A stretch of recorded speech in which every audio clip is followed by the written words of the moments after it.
السلام علیکم dear friends, ہم مطالعہ پاکستان جماعت داہم کے ایکسرسائز کے MCQ سالو کریں گے آج کی ویڈیوز میں۔ تو آپ اس ویڈیو کو مکمل دیکھیں تاکہ آپ کلاس داہم کے چیپٹر نمبر 1 کے ایکسرسائز کے مکمل MCQs حل کر سکیں۔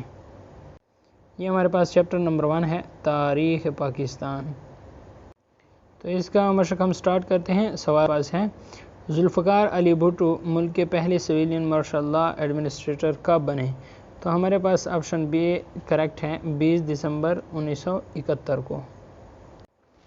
ہمارے پاس یہاں پہ دوسرا سوال ہے، صنعتوں کو قومی ملکیت میں لینے کا اعلان کب کیا گیا؟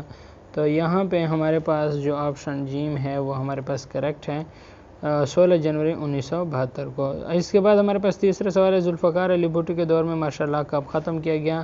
تو اس کا آپشن جیم ٹھیک ہے، اپریل 1972 عیسوی میں۔ ہمارے پاس آج کا چوتھا سوال ہے، اور سوال یہ ہے کہ 1973 کے آئین کی تیاری کے لیے کتنے ارکان پر مشتمل کمیٹی بنائی گئی؟ تو یہاں پہ اس کا جواب ہے 25، دال، آپشن دال ٹھیک ہے۔ سوال نمبر 5 ہے، اقتدار سنبھالنے کے بعد ضیاء الحق نے کتنے دن کے اندر انتخابات کرانے کا وعدہ کیا؟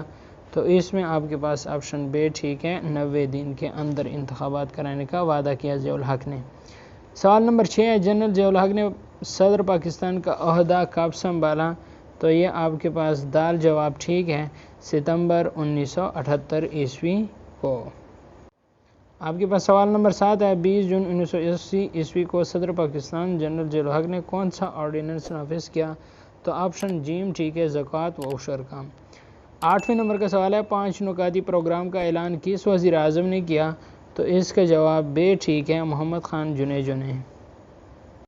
آپ کے پاس سوال نمبر 9 ہے، وزیر اعظم بینظیر بھٹو نے قومی اسمبلی سے اعتماد کا ووٹ کب لیا تھا؟ تو آپ کے پاس جو آپشن دال ہے وہ ٹھیک رہے گا، 12 دسمبر 1988 عیسوی کو۔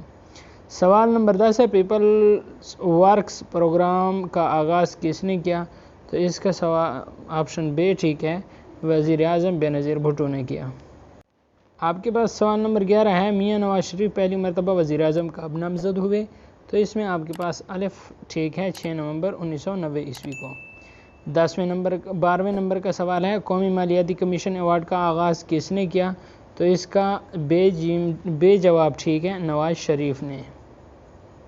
تو آپ کے پاس آج کا آخری سوال ہے، سوال نمبر 13، 28 مئی 1998 عیسوی کا دن پاکستان کی تاریخ میں کیوں اہم ہے؟ تو اس کا جواب دال ٹھیک ہے، پاکستان ایٹمی طاقت بنا۔ تو فرینڈز، امید کرتا ہوں آپ کو یہ ویڈیو اچھی لگی ہوگی۔ اگر ویڈیو اچھی لگی ہے تو ویڈیو کو لائک اور شیئر ضرور کرنا۔ اگر چینل پہ نئے ہیں تو چینل کو سبسکرائب کر دینا تاکہ اس طرح کی انفارمیٹو ویڈیوز کا نوٹیفیکیشن آپ کو ٹائم ٹو ٹائم ملتا رہے۔ ویڈیو دیکھنے کا شکریہ۔ پاکستان زندہ باد۔